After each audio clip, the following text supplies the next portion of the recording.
sentar. E nós vamos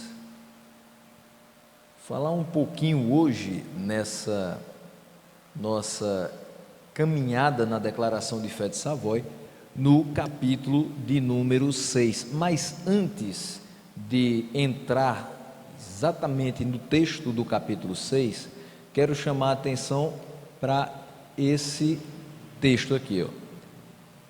Talvez você não veja completamente, porque a letrinha é pequena, pelo menos desse, né?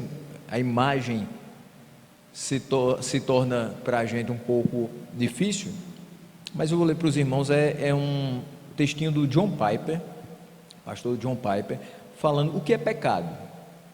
E aí ele vai dizer: o que é pecado? É a glória de Deus não honrada, é a santidade de Deus não reverenciada, a grandeza de Deus não admirada, o poder de Deus não louvado, a verdade de Deus não buscada, a sabedoria de Deus não estimada, a beleza de Deus não anelada, a bondade de Deus não saboreada, a fidelidade de Deus não confiada, os mandamentos de Deus não obedecidos, a justiça de Deus não respeitada, a ira de Deus não temida, a graça de Deus não apreciada, a presença de Deus não prezada, a pessoa de Deus não amada. Isso é pecado. Ou seja, tudo que nos leva a não olhar para Deus e a não viver como se Deus existisse. Tudo aqui, resumindo, o que é pecado é viver como se Deus simplesmente não estivesse nas nossas vidas. E aí vai, independente se eu sou salvo ou se eu sou ímpio, porque se eu sou um ímpio, Deus está na minha vida a me corrigir, a me punir. E se eu sou salvo, Deus está também na minha vida a me proteger, a me abençoar. De toda forma, Deus está presente na vida da sua criação. E o pecado é justamente o viver sem observar a presença de Deus na nossa vida. Uma das últimas coisas que ele diz é a presença de Deus não prezada. Ou seja, eu não tenho uma satisfação nessa presença de Deus, eu não me importo com a presença de Deus. E aí, quando eu não me importo com a presença de Deus, eu faço como alguns dizem: eu vou me esconder aqui porque ninguém está me vendo e eu posso fazer o que é errado. Ou seja, eu estou desconsiderando que Deus está me vendo, e que a palavra do Senhor diz isso, que os olhos do Senhor estão sobre toda a terra, contemplando os maus e os bons. Outro texto que nós vamos ver aí é do Paul Washer, pastor Paul Washer. Ele vai falar aí, nascido no pecado, texto de Gênesis 6, versículo 5. Ele vai dizer: e viu o Senhor que a maldade do homem se multiplicara sobre a terra, e que toda a imaginação dos pensamentos do seu coração era só má continuamente. E aí o Paul Washer, a respeito desse versículo, diz: o ser humano não simplesmente comete pecados, ele é nascido no pecado. E aí a gente olha: em pecado me concebeu minha mãe. Outro versículo. Então ele diz: nós somos podres e corrompidos desde o início. O que quer dizer com isso então? Não quer dizer que eu nasço bom e a partir de determinada idade, quando eu começar a entender o que está à minha volta, eu começo a pecar. Não, eu já nasço sob o pecado. Por quê? Porque Adão, em Gênesis 3, que nós lemos, cometeu o pecado e transmitiu a toda a sua descendência. Nós somos essa descendência. Em Gênesis 6, Deus já está vendo que a multiplicação do mal está acontecendo, e ele diz: a maldade do homem se multiplicara sobre a terra, de forma que toda a imaginação do pensamento do homem era mal continuamente, ou seja, ele não pensava no bem. Quando a gente olha para a vida do ser humano sem Deus, é somente pensamentos maus. E quando a gente olha para a vida da gente, de vez em quando ainda sobram pensamentos maus. Se não for pela presença de Deus, nós não pensamos o que é edificante, o que é bom. Isso acontece de fato no coração humano. Por quê? Por conta da entrada do pecado. E aí a gente vai para o primeiro capítulo, para o primeiro ponto do capítulo 6, onde a gente vai ver aí da queda do homem, do pecado e da sua punição. O que o texto vai nos dizer? Havendo Deus feito um pacto de obras e de vida com os nossos primeiros pais, e neles com toda a sua posteridade, eles, sendo seduzidos pela astúcia e tentação de Satanás, deliberadamente transgrediram a lei de sua criação e quebraram o pacto ao comerem do fruto proibido. Foi o que nós lemos agora há pouquinho em Gênesis 3, do 1 ao 12. O que nós acabamos percebendo? Então, que o homem tinha sim vontade própria, tanto era assim que ele pôde deliberadamente transgredir.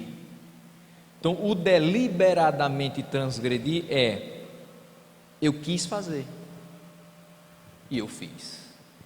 Não é que simplesmente porque ele foi tentado, mas foi também porque ele já tinha dentro do seu coração uma inclinação para isso. Veja que quando ele olha para aquele fruto, alguma dúvida fica no seu coração. Quando Deus diz: não coma dele, para que você não seja conhecedor do bem e do mal. Pode ter algo de tão ruim nesse conhecimento do bem e do mal que o homem não possa receber? Sim, conhecer o bem é bom, mas conhecer o mal não é interessante para o homem. E aí a gente consegue entender melhor isso quando olha para uma criança. A criança, quando está sendo cuidada pelos pais, recebendo a orientação dos pais, ela tem a possibilidade de fazer escolhas dentro daquilo que foi ensinada. Mas a partir do momento que ela começa a ter outras influências que não os pais, ela passa a também fazer escolhas fora da orientação deles. Muitas e muitas vezes, o que é que nós acabamos ouvindo de alguns pais em relação a seus filhos? Meu filho é muito influenciável, meu filho vai na cabeça dos outros. E o homem foi na cabeça dos outros, ele era influenciável. Deus o criou perfeitamente santo e perfeitamente imortal. A morte não existia, porque também não existia o pecado. E aí, com o pecado entra a morte. Romanos 6,23 diz isso para a gente: o salário do pecado é a morte. Agora, o homem, quando recebe a tentação, ele já se sente impulsionado a fazer. Mas existia algo que freava esse homem. E o que é que freava? No caso, quando eu falo esse homem, é o indivíduo, mas Eva é quem está sendo primeiramente alvo da tentação. Então, o que freava Eva? Deus, a palavra de Deus. Quando Deus disse: se comeres desse fruto, certamente morrerás. Então, o homem foi dotado de uma santidade positiva, ou seja, uma santidade que Deus o dotou dessa maneira para obedecer a sua palavra, e era perfeitamente imortal. Porém, ele também era dotado de um sentimento que freia a gente: medo. Ele tinha medo da morte, porque ele não conhecia a morte. Até então, tinham sido criados dois seres humanos. Naquele momento, nenhum dos dois veria a morte, de forma alguma. Então, eles viveriam ali eternamente com Deus, se obedecessem às orientações dele. E sempre na viração do dia, ou quando soprava a brisa do dia, como eu li aqui, no versículo de número 8, Deus ia até o encontro desses dois para conversar com eles, para passar um pouco mais do seu conhecimento, para se revelar a eles.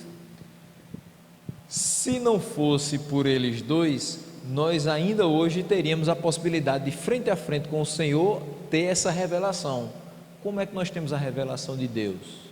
Somente pela palavra. Por quê? Porque nós não temos mais essa condição de habitar no mesmo espaço que Deus habita, visto que nós somos hoje ainda colocados no corpo do pecado, e esse corpo do pecado não pode de forma alguma ir até Deus, a não ser que sejamos tocados por Ele.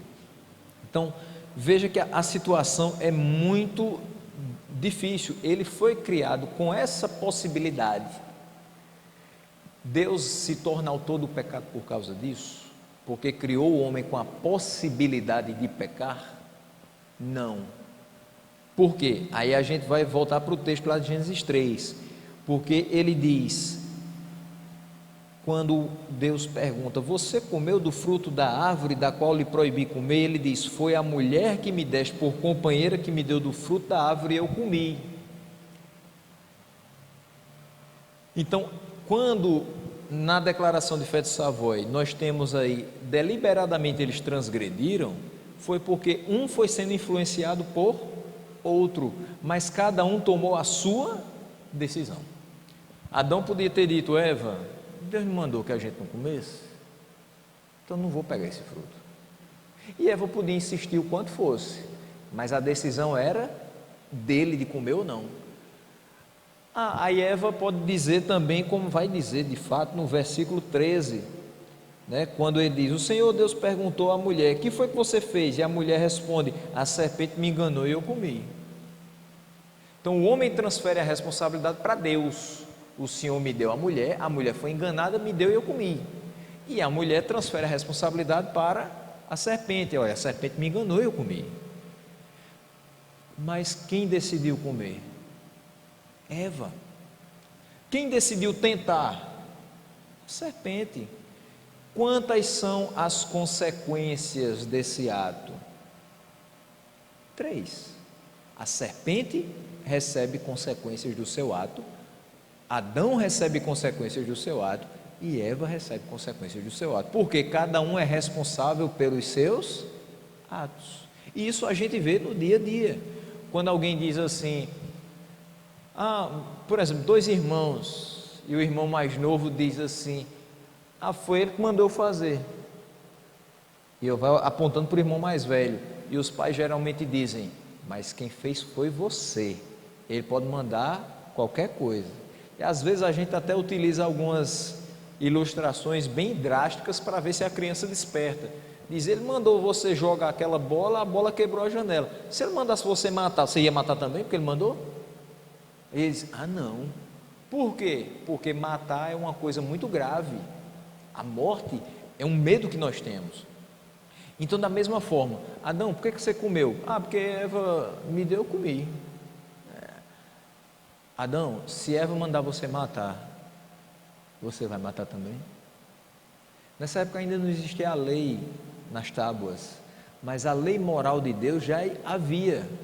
E qual era o grande ponto da lei moral de Deus? Você vai me obedecer e, nesse ponto aqui, se me desobedecer, você terá a consequência da morte. Bom, o homem deliberadamente transgrediu a lei de sua criação. Veja, não é a lei mosaica, mas a lei da sua criação. Quebrou o pacto que foi feito com ele ao comer desse fruto proibido. Então, existiu a sedução e a astúcia da serpente? Existiu. Mas o homem tinha a possibilidade de escolher pecar. E ele escolheu pecar de fato.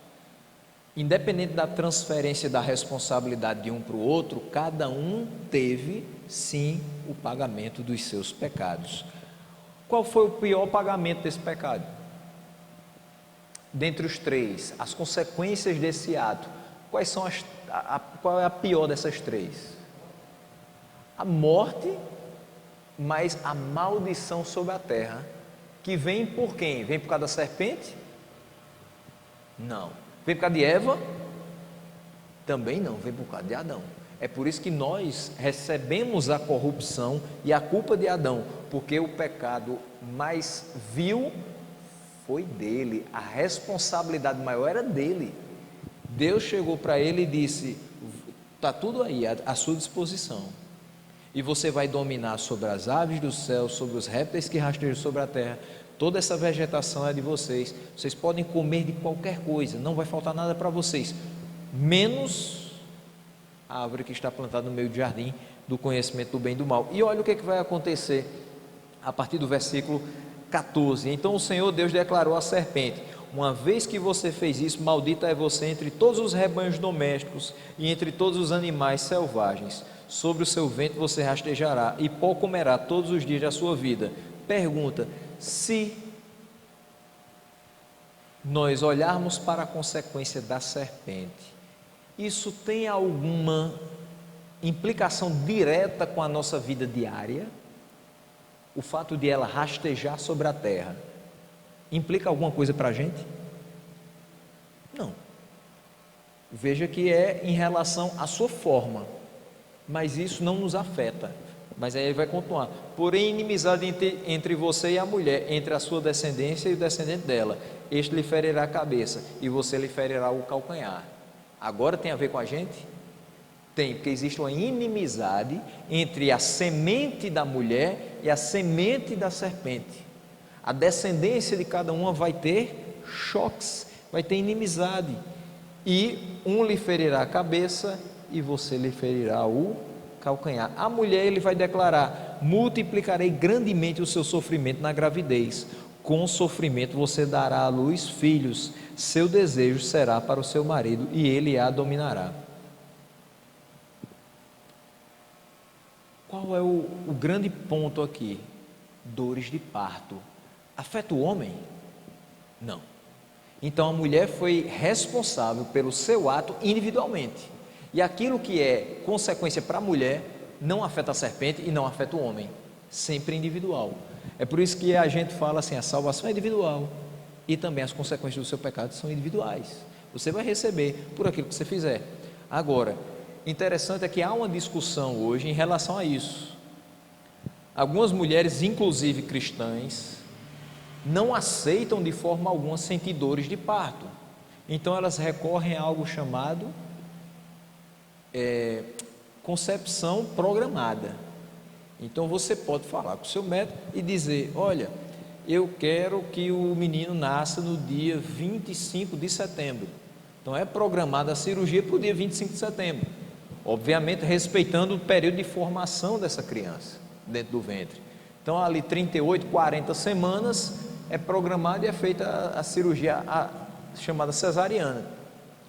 Aí vem uma pergunta: quer dizer que a mulher não sente dor nenhuma? Hora nenhuma? Sente. E o pós-operatório?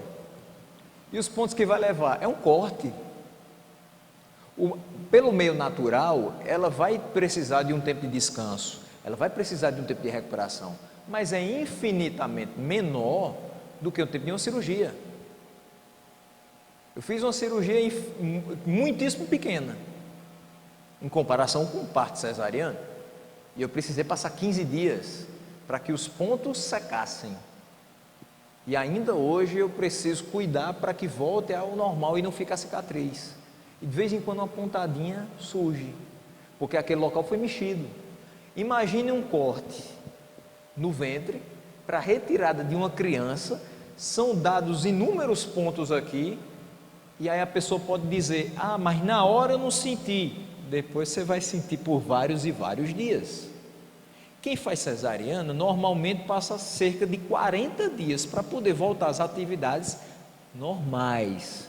Mas, por exemplo, não vai pegar em peso tão rápido, não vai fazer atividades domésticas tão rápido, não vai poder fazer coisas, até se abaixar é difícil no começo, porque você está com vários pontos, porque você sofreu um corte. Então a dor, por mais que se queira dizer assim: ah, eu não vou aceitar essa dor foi para Eva, essa dor não é para mim, eu vou fazer uma cesariana e me livrar da dor, beleza, na hora do parto você pode até não sentir por causa da anestesia, que também é dada anestesia na hora da concepção natural, mas depois, quando o sangue esfria, você sente, não tem como. mexeu em qualquer parte do corpo, em alguma cirurgia, não tem como você não sentir. Então, essa questão precisa ser muito bem vista. Não existe algo que Deus determine que a gente possa escapar por outros caminhos.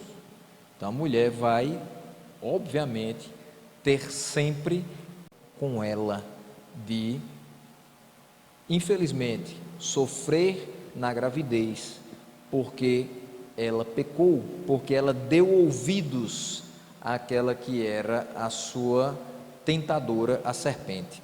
Depois o homem declarou: visto que você deu ouvidos à sua mulher e comeu do fruto da árvore da qual eu lhe ordenara que não comesse, maldita é a terra por sua causa. Com sofrimento você se alimentará dela todos os dias da sua vida. Ela lhe dará espinhos e ervas daninhas, e você terá que alimentar-se das plantas do campo. Com o suor do seu rosto você comerá o seu pão até que volte à terra, visto que dela foi tirado, porque você é pó e ao pó voltará. Esse é um ponto complicado. Você está vendo aqui ele dizendo: não é simplesmente você que vai receber o pagamento da sua atitude, do seu pecado. Maldita é a terra por sua causa. E na questão individual ele vai ter a dificuldade de manutenção. Ele já trabalhava como mantenedor do jardim, como mordomo de Deus, como administrador daquilo que foi criado por Deus. Só que agora ele, além de fazer isso, ele vai precisar se esforçar muito mais para conseguir o seu sustento. E essa terra que antes lhe dava somente coisas boas a ele, agora vai produzir cardos e abrolhos, ou como essa versão aqui diz, espinhos e ervas daninhas. Você vai ter que se alimentar das plantas do campo. E aí ele diz que com o suor do seu rosto você comerá o seu pão até que volte à terra. Ou seja, você tem um prazo de validade na terra. Você vai morrer. Você foi tirado da terra, você é pó e ao pó você voltará. Adão não sabia o que era isso até esse momento. Então a maldição maior recai pelo pecado de Adão, porque ele atinge toda a terra. E aí vamos para o ponto 2. Ponto 2 que diz assim: por este pecado eles e nós neles caíram de sua justiça original e de sua comunhão com Deus, e assim se tornaram mortos em pecado e totalmente corrompidos em todas as faculdades e partes da alma e do corpo. Tem alguma coisa dentro da gente que é boa? Não. Eu lembro muito daquela canção que a gente já, inclusive, cantou aqui, mas já faz um bom tempo. Se tu olhares, Senhor, para dentro de mim, esqueça agora o homem regenerado, pense no homem natural. Se tu olhares, Senhor, para dentro de mim, nada encontrarás de bom. Por quê? Por causa do pecado. Está aí, o pecado, por conta desse pecado, eles caíram da justiça original e foram totalmente corrompidos em todas as faculdades da alma e do corpo. Quando a gente estava estudando os 28 artigos da breve exposição de fé, Robert Calley diz que nós somos formados por um corpo e uma alma que é espírito, ou seja, por duas partes. Uma parte material, essa parte que nós temos externa, e uma parte imaterial, que é o nosso interior. Tudo fora e dentro de nós então foi corrompido, segundo a declaração de fé de Savoy. Todas as faculdades da alma, ou seja, por dentro eu estou corrompido, e do corpo, ou seja, fora da minha questão espiritual, eu também estou corrompido. Pensemos então em questões que reflitam esses dois pontos. Uma coisa que mostra que as minhas faculdades da alma, as minhas faculdades mentais, espirituais, estão corrompidas. Vai passando no meio da rua assim um carro forte. Isso aconteceu essa semana. E lá nos Estados Unidos, para depois dizer que o brasileiro é que é corrupto somente. Então, nos Estados Unidos ia passando um carro forte, levando milhares de dólares. A trava não estava bem fechada na parte de trás e as portas se abrem. 175 mil dólares escapam pelo meio da rua e carros começam a parar no acostamento e as pessoas abrem a porta do carro e saem correndo atrás daquelas notas. Isso é o quê? Corrupção da mente. Porque a primeira coisa que eles pensaram não foi: fecha, senão vai sair mais dinheiro. A primeira coisa que eles pensaram foi: corre, vamos pegar. E é isso que acontece. Aqui no Brasil a gente já viu isso acontecer com carne, com frutas, até com papel higiênico, né? Acontece direto. Infelizmente, às vezes você não precisa ser um carro forte, não precisa ser um caminhão de carga. Imagina uma pessoa andando de bicicleta na sua frente, no meio da rua. Você vai caminhando bem, o que está no bagageiro dela cai. Qual é a primeira atitude que nós temos? Vem, caiu, ó. Será que é essa? Nem sempre. Quando nós somos transformados por Deus, para aí esse moço aí da bicicleta que caiu o negócio do bagageiro dele. Talvez a gente até vá lá, pegue e o devolva.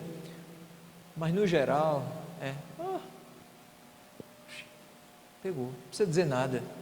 Porque a minha mente já vai direto naquilo que é vantagem. Mas existe também a questão do corpo. Eu olho para uma pessoa e digo assim: rapaz, que pessoa linda, maravilhosa. Queria tanto estar junto dessa pessoa, mas você é casado. Aí você diz: não, mas tem nada não, é só um dia, é só uma vez. E aí você usa do corpo daquela pessoa, mesmo que seja somente uma vez, sabendo que está errado e se aproveitando da corrupção do seu próprio corpo. O seu já está corrompido, dela também, só que agora vocês vão unir estas corrupções, formando um mal a terceiros. Porque quando existe esse tipo de coisa, não é somente você que vai se sentir um lixo depois, não é somente aquela pessoa que também vai se sentir usada e defraudada dentro daquela situação, mas a pessoa que você deixou em casa também vai se sentir. Talvez aquela pessoa que também é comprometida vai ter outras consequências na casa dela. Famílias podem ser destruídas pela corrupção que eu tenho no meu corpo, e a forma como eu utilizo, não para a glória de Deus, mas para alimentar os prazeres desse mundo. Então, um texto que vai nos ajudar a ver essa corrupção total do homem é Romanos. Vamos lá para o texto de Romanos,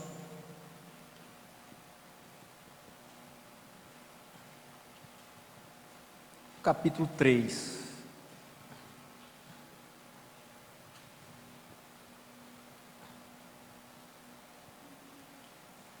O que é que vai dizer aí? A partir do versículo 9, Romanos 3, versículo 9. Que concluiremos então? Estamos em posição de vantagem? Não. Já demonstramos que tanto os judeus quanto os gentios estão debaixo do pecado. Como está escrito, não há nenhum justo, nenhum sequer. Não há ninguém que entenda, ninguém que busque a Deus. Todos se desviaram, tornaram-se juntamente inúteis. Não há ninguém que faça o bem, não há nenhum sequer. Está aí um texto que nos ajuda a mostrar: totalmente corrompidos em todas as suas faculdades e partes da alma e do corpo. Não há nada em nós, a parte da ação de Deus, que seja utilizada para produzir o bem, e não existe nada nas nossas intenções que possam surpreender Deus, dizer: nossa, como ele foi bom, como ele é bom, como ele se esforça para fazer o bem. Não há ninguém que faça o bem, não há nenhum sequer, nenhum. E aí nesse texto ele está falando que O pecado não tem raça, não tem cor, não tem linhagem, não tem descendência. O pecado é individual, mas atinge a todos. Ele diz: nem judeus, nem gentios estão longe da dominação do pecado. Eles estão debaixo do pecado. E aí ele vai citar que não há um justo nenhum sequer. Então, por esse pecado, eles e nós neles, como descendentes, caímos da nossa justiça original e da nossa comunhão com Deus. Quem pode nos justificar diante de Deus? Cristo. Quem pode novamente promover a nossa comunhão com Deus? Cristo. Então, o resultado da ação de Adão é desastroso para toda a humanidade. Por um só homem entrou o pecado no mundo, mas também por um só homem, Cristo, esse pecado será consertado e a salvação vem também para a humanidade. Ponto número 3, sendo eles a raiz, ou seja, os primeiros criados, a raiz da humanidade, e pela ordenança de Deus, representantes de toda a humanidade, a culpa deste pecado foi imputada e a natureza corrompida comunicada a toda a sua posteridade, que deles descende por geração ordinária. Ou seja, aquela expressãozinha: maldita é a terra por tua causa. A terra e tudo que nela há. Quem está na terra? Os animais, nós seres humanos, a vegetação, os rios, os mares, tudo isso está em perfeita ordem? Não. Quando nós cortamos a chamada mata ciliar, o que é que começa a acontecer perto dos rios e mares? A erosão. Você vai lá em João Pessoa, não tem mais vegetação ali perto das falésias do Cabo Branco, e as falésias começaram a ruir. Você vai lá em Natal, o Morro do Careca até hoje está interditado, e já faz um bom tempo. Por quê? Porque as dunas começaram a descer, a cair. Não existe mais sustentação. O homem começou a fazer coisas que ele não pensou direito nas consequências. Então tudo que está à sua volta vai se comportar de acordo com aquilo que ele fez, ou seja, desequilibradamente. Você chega aqui na Paraíba, muito próximo da gente, Baía da Traição. As pessoas fizeram casas ali na Baía da Traição quase colado com as ondas do mar. Aí depois reclamam porque minha casa dá muito salitre, tem muita maresia, tem isso, tem aquilo outro, a água está entrando dentro de casa, mas você avançou onde era o local da natureza. E agora as ondas começam a bater todas as tardes, quando a maré enche, nos locais iniciais das casas. Então você vai ter muros molhados todos os dias, você vai ter água entrando pelas portas das casas quase que sempre. Eu posso perder até alguns bens por conta disso, mas quem foi que escolheu fazer aquilo ali? Fui eu. Então as consequências daquela ação vão vir para quem? Para mim. Então assim a gente percebe esse desequilíbrio. Tudo que eu faço é pensando no meu interesse, mas eu tenho que perceber que existem várias coisas à minha volta, e tudo que Deus criou foi perfeito para que o homem fosse administrador disso. O homem deliberadamente pecou e causou o desequilíbrio de toda essa criação. Apesar de tudo isso, quem controla essa criação? Deus. Então o desequilíbrio não é pior porque Deus põe a sua mão. Eu falei semana passada do tsunami.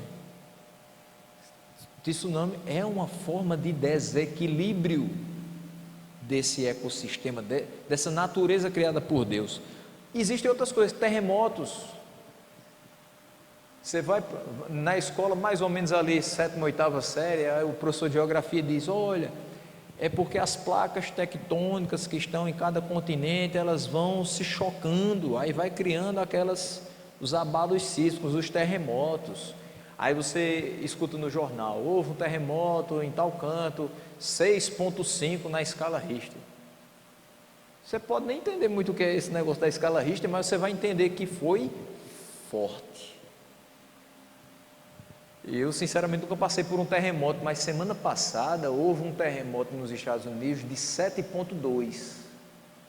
Quando as pessoas estavam em locais como nós estamos aqui na igreja, e lustres começaram a tremer, lâmpadas começaram a apagar e acender, a oscilação da energia. Por quê? Por conta desses terremotos. Quer dizer que está tudo em harmonia? Não. E nós precisamos observar isso com que olhar? O olhar de quem está apenas recebendo as consequências de um pecado. Tudo isso que acontece é consequência do pecado, porque ele foi imputado em nós, a culpa, a natureza corrompida foi comunicada a nós, e nós hoje estamos reféns das consequências desse pecado. Ponto 4 vai nos trazer o seguinte: desta corrupção original pela qual nos tornamos totalmente indispostos, incapazes e antagônicos a todo bem e totalmente inclinados a todo mal, procedem todas as transgressões atuais. Então, desse pecado procede tudo de ruim que acontece hoje. Resumindo aqui esse ponto, nós nos tornamos indispostos. Qual a disposição do meu coração? É servir a Deus? Não é. Veja o que disse lá em Romanos 3:12: todos se desviaram, a uma se fizeram inúteis. Então, a disposição do meu coração não é de andar no caminho do Senhor, é de me desviar para os meus interesses, para o interesse do meu coração. Eu me tornei incapaz. Vamos lá para João, Evangelho de João, capítulo 6. Evangelho de João, capítulo 6, e a gente vai ver essa incapacidade que nós temos de nos chegar a Deus, a partir do versículo de número 35. Jesus está falando que é o pão da vida. Aquele que vem a mim nunca terá fome, aquele que crê em mim nunca terá sede. Mas como eu lhes disse, vocês me viram, mas ainda não creem. Eles estavam vendo Jesus, eles estavam vendo as obras que Jesus estava fazendo, os milagres que ele estava operando. Ele diz: vocês me viram, mas vocês ainda não creem. É impressionante como nós ficamos incapazes de ter fé no nosso coração se ele não colocar. Não tem condição de uma pessoa chega aqui, nunca escutou nada da palavra de Deus, você está aqui contando um testemunho, pela sua fé você vai influenciar a outra pessoa e ela vai começar a ter fé? Não, não é pela sua fé. Agora, pelo seu testemunho de fé, Deus pode se utilizar para convencê-la, e aí ele colocar fé no coração dela. E aí ele continua dizendo assim: todo aquele que o Pai me der virá a mim, quem vier a mim jamais rejeitarei. Eu tenho que depender da entrega do Pai ao Filho para ser salvo. Se eu não fui entregue pelo Pai ao Filho antes da fundação do mundo, eu ainda continuo incapaz de fazer qualquer bem e de me chegar a Ele. E aí uma outra questão é antagônicos a todo bem. O ser antagônico é ser contrário. Então tudo que é bom eu sou contrário. Existem pessoas que são assim, e nós percebemos não só fora da igreja. Às vezes a gente percebe isso no nosso comportamento, de dizer: vamos fazer uma programação assim? E alguém pode dizer: não, mas seria melhor dessa forma. Mas essa já está boa. Aí, não, mas essa fica melhor para mim. Veja, essa está boa para o geral, mas essa está melhor para mim. O que é melhor é agradar a todos, é trazer o bem para todos, ou simplesmente satisfazer meu coração? Eu preciso tentar agradar a todos. Eu sei que um ou outro vai ficar meio chateado com a decisão que for tomada, porém a busca dentro do corpo de Cristo é pelo bem coletivo, todos estarem bem. Mas aí, quando nós olhamos para cá, essa corrupção original nos torna antagônicos a todo bem. Eu não vou pensar no bem do outro, eu vou pensar no meu bem. E pensar no meu bem se chama egoísmo, e egoísmo é mal, ou seja, contrário ao bem. Totalmente inclinados a todo mal. De tudo isso procedem as transgressões atuais. Por que que os homens matam? Pecado. Por que que os homens roubam? Pecado. Por que que os homens mentem? Pecado. Por que que os homens falsificam notas tão perfeitamente? Pecado. Por que que uma criança de 2 anos de idade bate no rosto do coleguinha para roubar uma pelota? Pecado. Por que que uma criança fica o tempo todo sorrindo para você, botando os 2 dedinhos dela na tomada, mesmo você dizendo não bote, você vai se queimar, você vai levar um choque, ela tá. Por quê? O pecado está dentro do coraçãozinho dela. Mas de uma criança pequena, sim, porque ela lhe desobedece. A desobediência é o quê? Pecado. Não existe outra coisa. Não existe outra justificativa para os nossos atos maus, simplesmente o pecado. E aí, a gente tem em Romanos 3:23, todos pecaram, todos. Já tínhamos o texto anterior falando que judeus e gentios estavam debaixo do pecado, mas ele continua, ali é Romanos 3, ainda no versículo 8, mas no 23 ele chega dizendo, todos pecaram. Todos, porque em determinadas passagens da Bíblia a gente vai ver certas classes de pessoas que parece que nunca pecaram. Os fariseus, por exemplo, olha o que eles estão fazendo, eles são indignos da palavra de Deus, eles não podem estar aqui na sinagoga, eles fazem isso, fazem aquilo, legalistas, mas que também eram pecadores. Hoje nós ainda temos pessoas que se acham tão bondosas que parece que a gente assim está num patamar abaixo, mas todos estão no mesmo patamar, no mesmo nível diante de Deus. Todos são pecadores, uns pecadores impenitentes que vão receber a perdição, a morte eterna, outros pecadores regenerados, justificados, que vão receber a vida eterna. Quinto ponto vai dizer, durante esta vida, esta corrupção de natureza permanece naqueles que são regenerados, e ainda que através de Cristo ela seja perdoada e mortificada, contudo, tanto ela quanto todos os seus impulsos são real e propriamente pecado. Propriamente pecado. Então veja só, vamos abrir aqui o texto de Tiago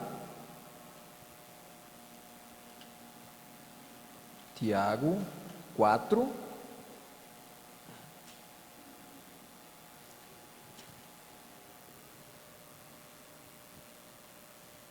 Tiago 4 e versículo 13 em diante.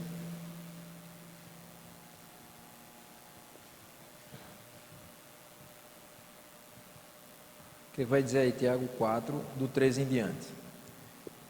Ouçam agora vocês que dizem, hoje ou amanhã iremos para esta ou aquela cidade, passaremos um ano ali, faremos negócios e ganharemos dinheiro. Vocês nem sabem o que lhes acontecerá amanhã, que é a sua vida. Vocês são como uma neblina que aparece por um pouco de tempo e depois se dissipa. Ao invés disso deveriam dizer, se o Senhor quiser, viveremos e faremos isto ou aquilo. Agora porém vocês se vangloriam das suas pretensões.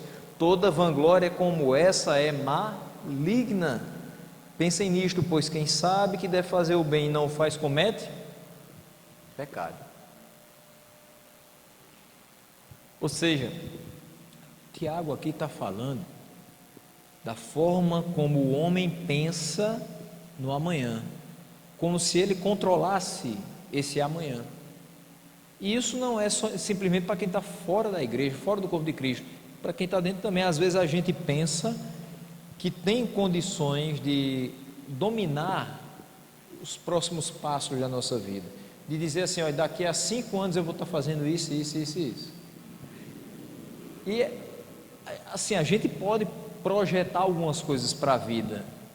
Mas, sinceramente, diante de tudo o que a gente vê e diante da nossa finitude, não é tão interessante fazer esse exercício. Como é que eu vou estar daqui a 5 anos? Como é que eu vou estar daqui a 10 anos? Eu não sei nem se amanhã eu vou estar vivo.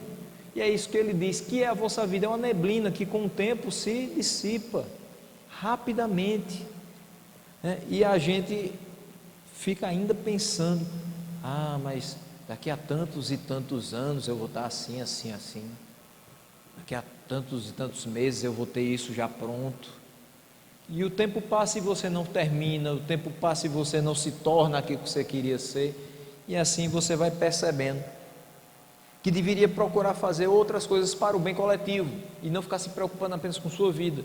E ele termina dizendo, quem sabe que deve fazer o bem não faz, comete pecado. O nosso coração sabe, nós vivemos para a glória de Deus, e o que glorifica a Deus é buscar o bem dos nossos irmãos, não somente o nosso.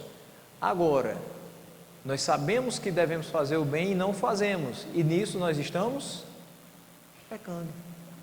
pecando em não observar a necessidade do outro, pecando em não buscar o bem e a paz do outro, e em não trabalhar para que Deus seja glorificado através disso. Existe uma frase que diz que tudo que não provém da fé é pecado. Eu vou buscar ela agora aqui para a gente ver. O que não provém da fé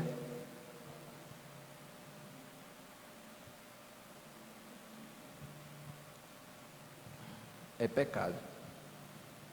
O texto é Romanos 14 e 23. Vamos abrir lá o texto de Romanos.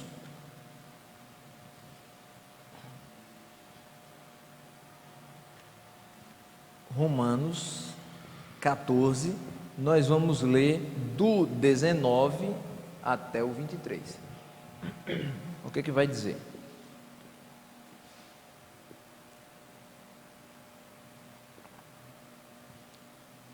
Por isso, esforcemo-nos em promover tudo quanto conduz à paz e à edificação mútua, ou seja, busque o bem de todos.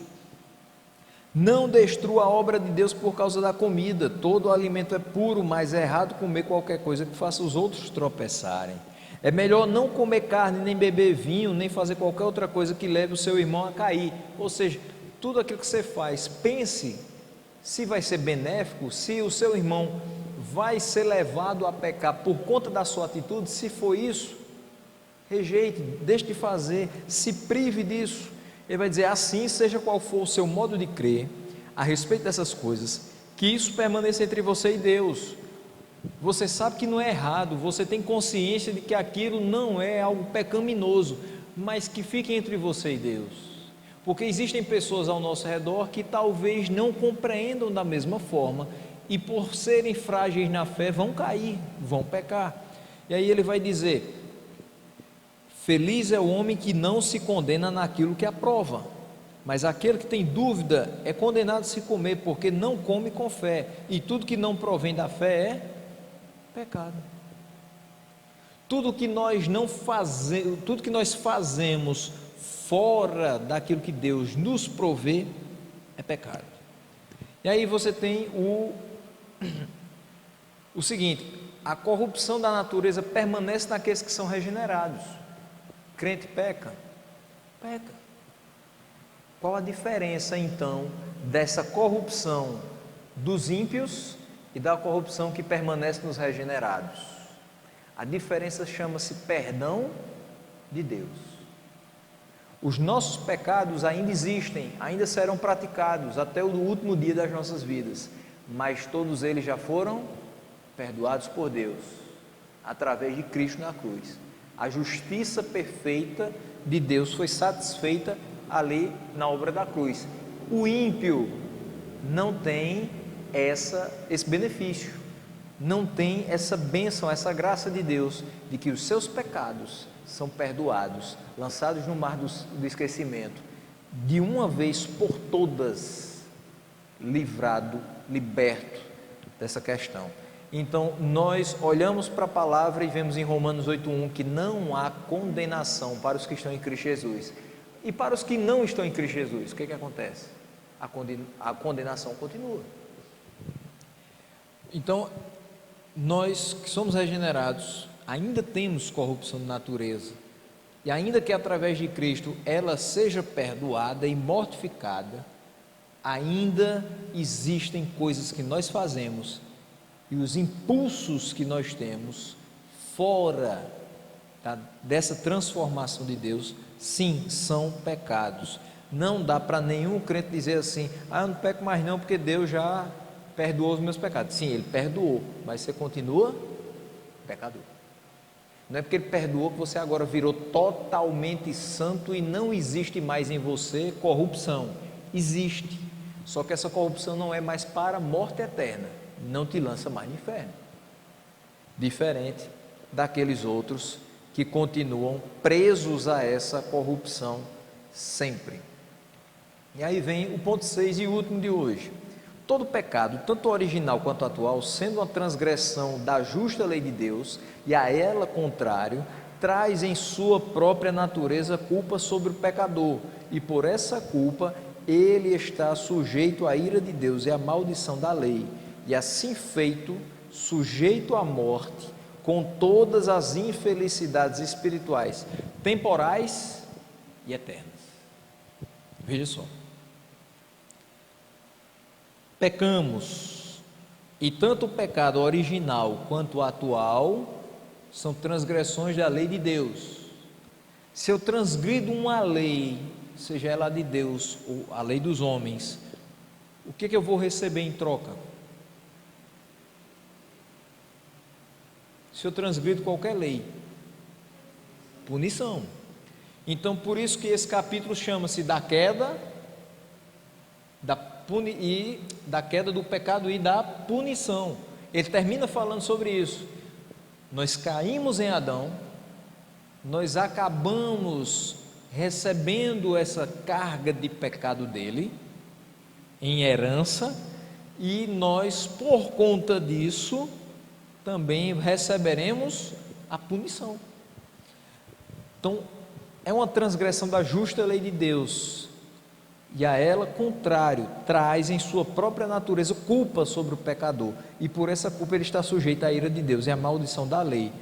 Nós recebemos a culpa e a corrupção de Adão, e isso move a ira de Deus.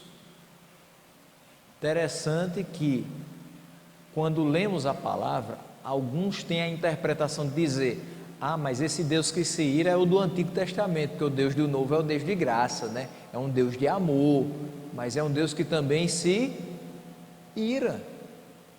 O que é que Cristo fez quando viu os vendedores no templo? Se irou, e disse que ele se irou sobremaneira, de modo que pegou um azorrague, um chicote, e começou a expulsá-los do templo. Ele não disse assim: vamos saindo por favor. Ele agiu com ira, ele colocou para fora todo esse sentimento de ira, mas uma ira justa. A nossa ira quase nunca é justa, porque a gente se ira com pequenas coisas, a gente se ira com pessoas que não merecem, a gente se ira simplesmente porque é pecaminoso, mas não há justificativa para a nossa ira. É tanto que ele diz: irai-vos, mas não pequeis, porque ele sabe tanto que a nossa ira não é justa, que quando a gente se ira, geralmente a gente peca, a gente age debaixo dessa ira e acaba pecando. Outro texto que nos diz: não se ponha o sol sobre a vossa ira. Não deixe essa ira ser tão distante, tomar tanto tempo dentro do seu coração, porque fatalmente você vai pecar agindo sob o efeito dessa ira. E ele vai dizer que nós estamos sujeitos à maldição da lei. A lei serve para duas coisas: para o salvo, para o que não vai receber condenação, mostra que ele ainda é pecador e é dependente de Deus. Mas para o ímpio mostra o quê? Justamente que ele está sob efeito de uma maldição. E não existe outra palavra. Você obedece a Deus, você recebe bênção. Você desobedece a Deus, você recebe maldição. E aí, assim feito, ele é sujeito à morte. Todos nós morreremos. Por quê? Lá em Adão, ele recebe essa palavra: você é pó, e ao pó você voltará. Então nós estamos agora sujeitos à morte. Só que a nossa morte enquanto salvos é a morte física, porque nós recebemos a vida eterna, como diz o Evangelho de João 3,16: porque Deus amou o mundo de tal maneira que ele deu o seu Filho unigênito, para que todo aquele que nele crê não pereça, ou seja, não morra eternamente, mas tenha a vida eterna. O ímpio é sujeito a duas mortes: a morte física e a morte eterna, essa que nós fomos salvos por Deus de não passar por ela. E aí, quando nós somos sujeitos a essa morte, independente de ser salvos ou ímpios, passaremos pela morte física. Nós temos todas as infelicidades espirituais, temporais e eternas. Veja, o ímpio ele vai ter infelicidades espirituais já hoje, pelas suas más escolhas. Eu escolho estar servindo a Cristo. Eu sou motivado pelo Espírito Santo a continuar servindo a Cristo. Então eu vou ter o meu espírito sempre alimentado e alegrado por Ele. Aquele que não escolhe servir a Cristo, que não é motivado pelo Espírito Santo para servir a Cristo, ele vai viver uma vida infeliz espiritualmente, até porque ele continua morto nos seus delitos e pecados. Então, não somente ele é infeliz, ele é morto. E aí existem consequências temporais, mas existem também eternas. Como eu falei em outra semana, nós temos as consequências do nosso pecado. Nós não pagamos por ele. Quem pagou foi Cristo. Porém, o ímpio, ele não somente vai ter consequências temporais, essas que nós passamos, mas ele vai ter também consequências eternas. Ele, por toda a eternidade, vai receber o pagamento, porque o pagamento não foi feito por Cristo para ele. Já que ele vai enfrentar a condenação, quem vai pagar é ele, após o momento do juízo. Só que hoje ele já recebe algumas das consequências, alguns dos efeitos desse pecado. E os efeitos do pecado sobre a nossa vida só são menores por conta de Cristo. Só são menores por conta de Cristo. Se não fosse Ele, as nossas infelicidades espirituais seriam exatamente assim, temporais, mas também eternas. Então, quando olhamos para a queda, quando olhamos para o pecado, para a realidade do pecado, e olhamos também para a punição, vejo Cristo em cada um desses pontos. Por que que o homem cai? Eu digo vejo Cristo, vejo Deus em todos esses pontos. Por que o homem cai? Porque desobedece a Deus. Por que que o homem peca todos os dias? Porque ele continua afastado de Deus. Só existe uma coisa que pode afastar o homem de Deus, que é o pecado. Se não fosse pelo pecado, nós continuaríamos tendo comunhão com Ele. Então, perdemos essa comunhão em Adão por conta do pecado. Então, o homem cai porque desobedece a Deus. Ele peca porque continua afastado de Deus. E ele é punido. Por quê? Porque não se dobra diante de Deus. Porque não reconhece o poder e o senhorio de Deus. Então, no fim das contas, esse pecado tem a ver conosco, mas ele tem muito mais a ver com a nossa relação com Deus.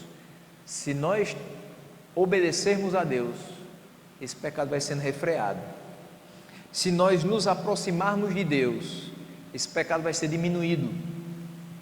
E se nós nos rendemos diante de Deus, nós não seremos punidos eternamente por esses pecados. Então veja que a grande necessidade do homem continua sendo de estar com Deus, de servir a Deus, de viver para Deus, porque Ele é o único que pode consertar na nossa vida o pecado que nós mesmos cometemos, mas que Ele, por sua graça e bondade, provê o conserto para esse pecado.